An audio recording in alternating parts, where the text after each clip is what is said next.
Hola, hoy vamos a revisar la tercera parte de la semántica formal de LS0. Vamos a revisar tres conceptos importantes: satisfacibilidad, consecuencia lógica y equivalencia lógica. Empecemos definiendo satisfacibilidad. Una fórmula alfa es satisfacible si existe al menos una asignación v que le asigna 1 y decimos que v satisface a alfa. Una fórmula es insatisfacible si ninguna asignación le asigna 1. Un conjunto de fórmulas delta es satisfacible si existe al menos una asignación que le asigna 1 a todas sus fórmulas alfa en delta. A partir de esta definición es fácil demostrar que un conjunto de fórmulas que contiene las fórmulas alfa 1 hasta alfa n es satisfacible siempre y cuando para alguna asignación v de la conjunción de esas n fórmulas es igual a 1. De la definición y la proposición que hemos visto, se puede ver que la insatisfacibilidad de un conjunto de fórmulas equivale a que la conjunción de estas fórmulas sea una contradicción. ¿Por qué? Bueno, pues porque si no existe ni siquiera una asignación que haga verdadera la conjunción de esas n fórmulas, eso significa que esa conjunción va a ser falsa para cualquier asignación y por lo tanto va a ser una contradicción. Pero a su vez, si no existe ninguna asignación que haga verdadera esa conjunción, por la proposición, el conjunto de fórmulas de alfa 1 a alfa n no va a ser satisfacible. Bien, ahora definimos a una fórmula como consecuencia lógica de un conjunto de fórmulas delta, que escribimos como se ve, de esta forma. Toda asignación v que le asigna 1 a cada fórmula en delta, también le va a asignar 1 a alfa. Es decir, alfa es consecuencia lógica de delta, siempre y cuando toda asignación que hace verdadera delta a todas las fórmulas dentro de delta, también va a ser verdadera a alfa. Si el conjunto delta es unitario, escribimos simplemente la fórmula, seguida del símbolo de consecuencia lógica, seguido de la fórmula que tiene como consecuencia. A partir de esta definición es fácil demostrar la siguiente proposición. La relación de consecuencia lógica es una relación en primera reflexiva, es decir, toda fórmula alfa se implica lógicamente a sí misma, transitiva, lo cual quiere decir que si tengo un conjunto que implica lógicamente a alfa y a su vez alfa implica lógicamente a otra fórmula beta, entonces el conjunto delta implica también lógicamente a beta. Y finalmente, la relación de consecuencia lógica o implicación lógica también es monotónica. Eso quiere decir que si tengo un conjunto delta que implica lógicamente a alfa y si a su vez delta es subconjunto de algún otro conjunto gamma, entonces gamma a su vez implica lógicamente a alfa. Esto implica la monotonicidad, que yo puedo extender mi conjunto de fórmulas que ya implican lógicamente a otra fórmula con cualesquiera fórmulas que yo quiera y voy a seguir preservando la implicación lógica. Bueno, ahora podemos ver el siguiente teorema. Para todo conjunto de fórmulas delta y para cualesquiera fórmulas alfa, alfa 1 hasta alfa n y beta, tenemos que, de la reflexividad y la monotonía, podemos demostrar que si alfa es elemento de delta, entonces delta implica lógicamente a alfa. En segundo lugar, delta implica lógicamente alfa, si y solamente si la unión de delta con el conjunto que solamente contiene la negación de alfa es un conjunto insatisfacible. Es decir, si delta implica lógicamente una fórmula, entonces si yo le agrego a delta la negación de esa fórmula, el conjunto resultante va a ser insatisfacible. Un conjunto de fórmulas desde alfa 1 hasta alfa n implica lógicamente a beta, siempre y cuando la conjunción de alfa 1 hasta alfa n condicional beta sea un condicional tautológico. Es decir, la implicación lógica es equivalente con la tautologicidad del condicional. Y finalmente, una fórmula beta es consecuencia lógica del conjunto vacío de premisas siempre y cuando la fórmula beta sea una tautología. Esto básicamente se muestra a partir del hecho de que el conjunto vacío de premisas es satisfecho por toda asignación, por vacuidad.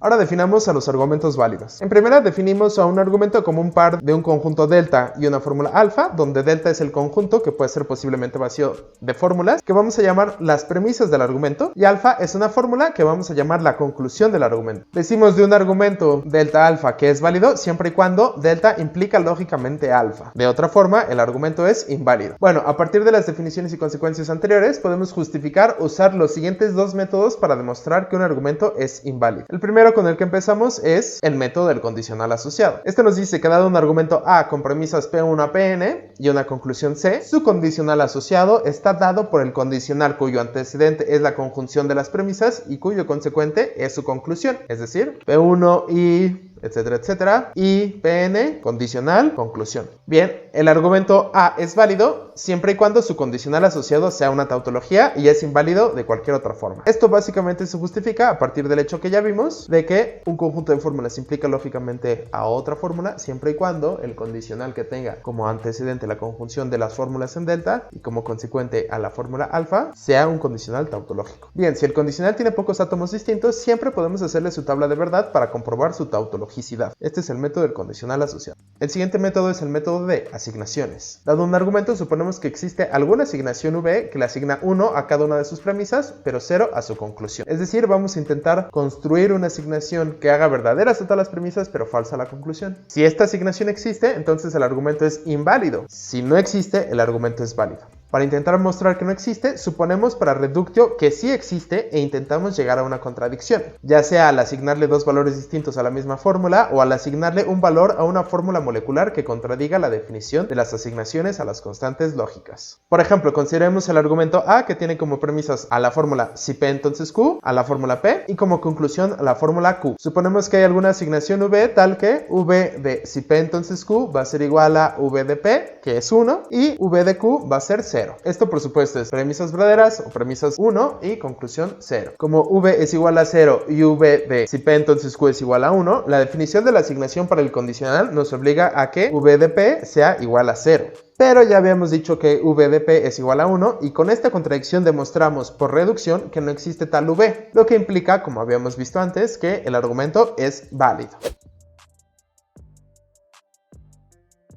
Bien, equivalencia lógica. Definimos dos fórmulas alfa y beta son lógicamente equivalentes siempre y cuando para toda asignación V de alfa es igual a V de beta. Esto lo escribimos así. Bueno, podemos demostrar esta proposición. Si alfa y beta son lógicamente equivalentes, esto a su vez es equivalente con que el bicondicional material alfa sí, solamente sí, beta, sea una tautología para cualesquiera fórmulas alfa y beta. Supongamos que alfa es equivalente lógicamente con beta. Por la definición, esto equivale a que para toda asignación V de alfa sea igual a V de beta. Pero como V de alfa es igual a V de beta, esto equivale a que V del bicondicional alfa sí, solamente sí, beta igual a 1. Entonces, si esto pasa para toda posible asignación, por definición, alfa sí, solamente sí, beta va a ser una tautología, que es lo que había que demostrar. La equivalencia lógica es, como su nombre lo dice, una relación de equivalencia. Es decir, para cualesquiera fórmulas alfa, beta y gamma, la relación de equivalencia lógica es reflexiva. Toda fórmula es equivalente lógicamente consigo misma. Simétrica. Si alfa es lógicamente equivalente con beta, entonces beta es equivalente lógicamente con alfa. Y transitiva. Si alfa es equivalente con beta y beta es equivalente con gamma, entonces alfa es equivalente con gamma. También podemos demostrar la siguiente proposición. Alfa es lógicamente equivalente con beta siempre y cuando, por un lado, alfa implique a beta y por otro lado, beta también implique a alfa. Alfa es lógicamente equivalente con beta, también es equivalente con que para toda gamma, alfa implica gamma siempre y cuando beta también implica gamma. Excelente, ya con los conceptos de consecuencia y equivalencia lógica podemos demostrar más hechos acerca de la clasificación semántica de fórmulas que vimos en el video pasado. En primera, toda proposición implica lógicamente a cualquier tautología. 2. Una contradicción implica lógicamente a cualquier proposición. 3. Cada tautología es lógicamente equivalente a cualquier otra tautología. 4. Cada contradicción es lógicamente equivalente a cualquier otra contradicción. Y 5. Toda proposición se implica lógicamente a sí misma, lo cual tiene como corolario que toda proposición es lógicamente equivalente a sí misma. Podemos demostrar más hechos. Si alfa implica lógicamente a beta y beta es una contradicción, entonces alfa también va a ser una contradicción. Por otro lado, si alfa implica lógicamente a beta y alfa es una tautología, entonces beta también es una tautología. Si alfa implica lógicamente a beta y beta es una contingencia, entonces o alfa es una contradicción o alfa también es una contingencia. Finalmente, ejercicios para revisar comprensión. Solo bastaría demostrar todas las proposiciones y teoremas que hemos enunciado arriba y que han quedado sin su demostración. Muchas gracias por ver este video, espero que te haya sido útil y nos vemos la próxima.